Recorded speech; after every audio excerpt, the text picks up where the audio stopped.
Alright guys, listen up, because what's happening in Cleveland right now isn't just your typical off-season storyline. It's electric. It's the kind of thing that grabs a fan base by the throat and makes you feel like something huge is about to happen.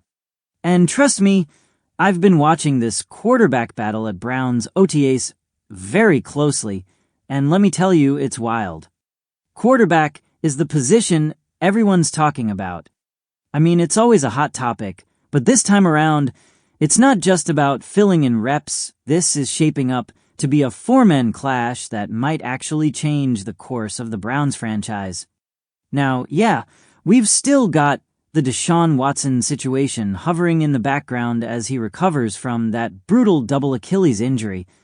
But the reality right now, the QB competition is wide open. With Watson out, this is the chance of a lifetime for two hungry rookies and two grizzled vets to make their mark. And all eyes are on it. On one side, we've got Dillon Gabriel, third-round pick, gritty, underrated, straight out of Oregon. The guy's got that underdog energy Cleveland fans love. Then there's Shedeur Sanders, yeah, that's Sanders, fresh from Colorado, packing both serious arm talent and that off-field swagger that just demands attention. Add Joe Flacco into the mix, Super Bowl MVP, still kicking in his 18th year, somehow older than the iPhone, and Kenny Pickett, the former Steelers starter, trying to reignite his career. It's a packed room. But it was day 2 of OTAs where everything shifted. Most of it happened behind closed doors. Barely any footage got out, but reports started leaking, and the whispers turned into shouts real quick. Dillon Gabriel threw the session's only pick, sure, but he also went 11 for 16 with 2 touchdowns. He looked poised, efficient, sharp in that short to mid-range game. Insiders confirmed it. The tape backed it up. So, please take 2 seconds to hit the subscribe button, like the video, and leave your thoughts in the comments. Thank you for your support. Then Shedeur stepped in and absolutely lit it up. 9 attempts, 7 completions, 3 touchdowns. That's right, 3. And yeah, the numbers are great, but what really stood out? The confidence, the command. This guy didn't look like a rookie. He looked like he owned the moment. Even the vets noticed. Flacco himself said, "Shedeur's been awesome, and he's not the kind of guy to throw praise around." Apparently, he had the whole QB room laughing, just vibing with the guys. Pickett didn't even hesitate when asked about Shedeur's presence.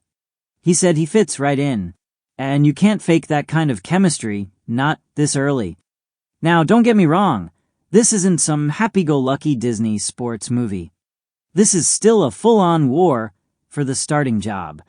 The pressure is real, and it's only getting heavier. Stefanski made it clear. Don't read into who gets which reps. That stuff changes day to day. What matters is what you do with your chances. And so far, both rookies are doing a lot with theirs. But not everyone's sold. There's already some criticism surfacing, like that viral clip from Mary Kay Cabot, where Gabriel's throw got swatted at the line by Michigan beast Mason Graham. That's all it took for the internet to start questioning Gabriel's height, asking if he can even see over the line. Fair concern? Maybe. But Stefanski and his staff aren't blind. They're watching everything. And with Shedeur, yeah, he's got the flair, but there's also a minor hitch in his mechanics. Observers are saying he tends to pat the ball before he throws. Sounds tiny, right? But in the NFL, even a split-second delay can change everything. Still, the dude's instincts and accuracy are hard to ignore, and let's be honest, that magnetic presence, it's real. It's not just the quarterbacks grabbing headlines, either. Some big names were missing from Wednesday's session: Myles Garrett, Deontay Johnson, Greg Newsome. It raised some eyebrows. Stefanski stayed cool about it, reminding everyone these are voluntary. No panic. Garrett, he was literally in Tokyo, walking the red carpet at an anime awards show. That's how wild the offseason gets. But hey, he's earned that. The man's the reigning defensive player of the year, and has the owner himself pushing him to be a more vocal leader. Everyone in Berea believes he'll rise to the occasion on his terms. These OTAs, they're not just about depth charts. They're revealing something deeper. A new identity, a mix of rookie confidence and veteran toughness. And Browns fans can feel it. Something's different this year. So let me ask you this. Are you already backing Shedeur as the future of this team? Is Dillon Gabriel the quiet assassin we didn't see coming?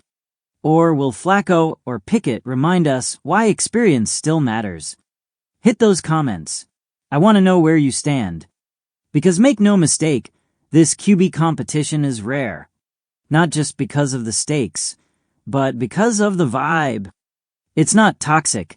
It's competitive and collaborative. When Gabriel and Shedeur hit the field, they're not just fighting for a spot. They're changing what leadership in Cleveland looks like. And both are showing serious flashes of long-term potential. Shedeur 7-4, 9-day with 3 TDs. That's not a one-off. That's who he's always been. Just look at what he did at Colorado. Over 100 school records. Johnny Unitas Golden Arm Award winner. The man's resume is solid. But don't sleep on Gabriel either. He's got that quick fire, consistent rhythm in the short and intermediate game. That one pick in practice, just a bump in the road. And from what I've seen, his calm under pressure shows he's built to bounce back. And let's not count the vets out yet. Flacco's still hungry. He's not here for a farewell tour. And Pickett's chemistry with new wide-out Deontay Johnson? That could be a secret weapon. They've worked together before, and if that clicks again in Cleveland, things could get very interesting. Stefanski's staying patient. He knows fans want answers, but clarity's not the goal in May. Progress is, and right now I'm seeing chemistry reps rhythm. That foundation is getting poured. So Browns Nation, what do you think? Is the Sanders era about to begin? Is Dillon Gabriel going to shock us all? Is Flacco not done yet? Or is Pickett ready to rise from the ashes? I want to hear all of it. Drop your take in the comments. Hit that like button, and make sure you're subscribed because this is the kind of inside coverage you don't want to miss. Now, let's switch gears for a sec, because I gotta talk about one of the most misunderstood storylines this offseason. It's about Shedeur Sanders, and no, it's not about touchdowns or stats. This one's about a rumor that got totally out of control. It started with a tweet. You probably saw it. One of those flashy football aggregator accounts claimed Shedeur had dropped $500,000 on a custom Rolls-Royce. Boom. Internet blew up. Fans, haters, everyone jumped in, calling him flashy, distracted, egotistical. But here's the truth. He didn't buy the car. And he called it out immediately. I'm focused on my team, not a car. That's what he said. No theatrics. Just honesty. He shut it down fast. And in a world where silence often feels like guilt, that kind of transparency, it hits different. Especially for a fifth-round pick trying to fight his way into the league. This wasn't just about killing a rumor. It was about controlling the narrative and letting his actions speak louder than any gossip ever could. Let's rewind to draft weekend. Pick after pick, Shedeur kept sliding. Until day 3, round 5, Cleveland made the call. He didn't pout. He didn't throw shade. He got to work. And that's where real grit comes from. Not hype, not headlines, but silence and grind. That's what he's bringing to Cleveland. So now I'll throw this one to you again. Should players clap back at social media rumors? Is it accountability or a distraction? Let me know in the comments. Because in today's NFL, teams don't just draft talent. They draft narratives. And Shedeur's story? It might just be one of the most compelling ones in the league right now. especially when you consider how much this team has riding on the decisions they're making. Remember that top 5 draft pick they had? The Browns traded down, didn't give up the top 5 entirely, just moved around. Strategic, not desperate. And what did they get? Mason Graham, defensive monster. Michigan product, total game changer. They signed him immediately, before he even took a snap. $40.8 million rookie deal. $26 million signing bonus. You don't do that unless you know this guy is your cornerstone. His college numbers? 46 tackles, 7 for loss, 3.5 sacks. He helped carry Michigan to a national title. And now he's anchoring Cleveland's front line. All right, let's talk about the weakest link in the division right now, the Pittsburgh Steelers. And believe it or not, Mike Tomlin, yes, the guy who's been the definition of consistency for almost 20 years, might actually be coaching for his job. That's not a rumor I'm tossing out. That's what it feels like right now. No playoff wins in 8 seasons. For a franchise with 6 Super Bowl rings, that's not just disappointing, that's a slow-motion collapse. This isn't a cold streak. It's a free fall. And it all comes back to one major issue: quarterback instability. For the 4th straight year, Pittsburgh is rolling into Week 1 with yet another new starter. Mason Rudolph, Will Howard, Aaron Rodgers, if he unretires again, it's pure chaos. And if Rodgers does show up and flames out, or worse, takes the check and retires mid-season, Tomlin's legacy could be done. Just like that. Now shift your eyes over to Cincinnati. Another storm is brewing. The Trey Hendrickson situation is spiraling out of control. The guy gave them 17.5 sacks in back-to-back seasons. He delivered. And what does the Bengals front office say? Sorry, we don't have the cash. Why? Because they dragged their feet locking up Ja'Marr Chase and T. Higgins, and now those deals are financial nightmares. Here's the brutal truth.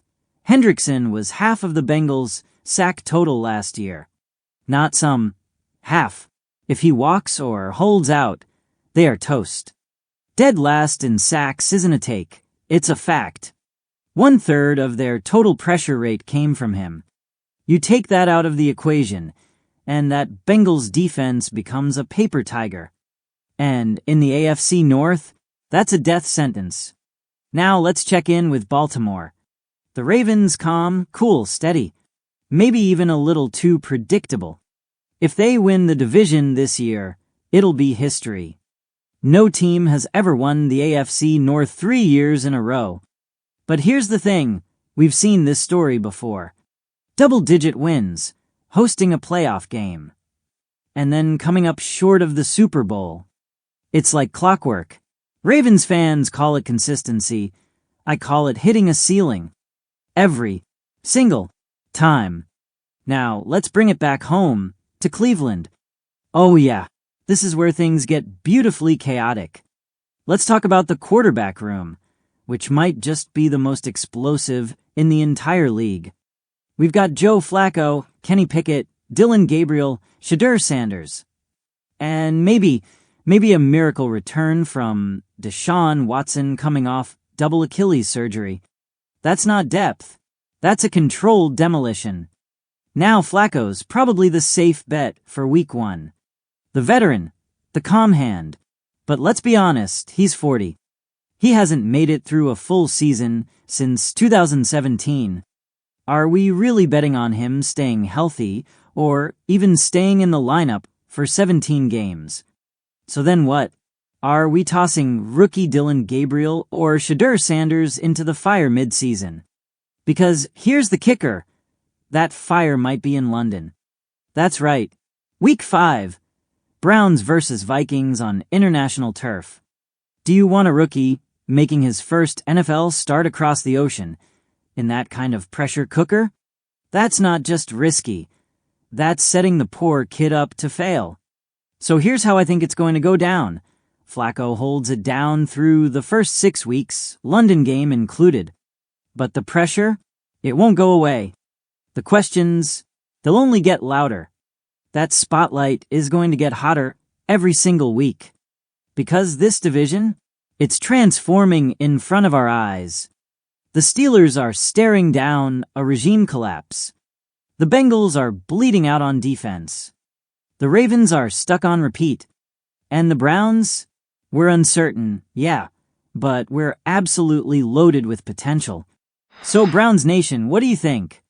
Is this the year we rise? Is this quarterback room a full-blown crisis, or the wild card spark we've been waiting for? Let me know in the comments.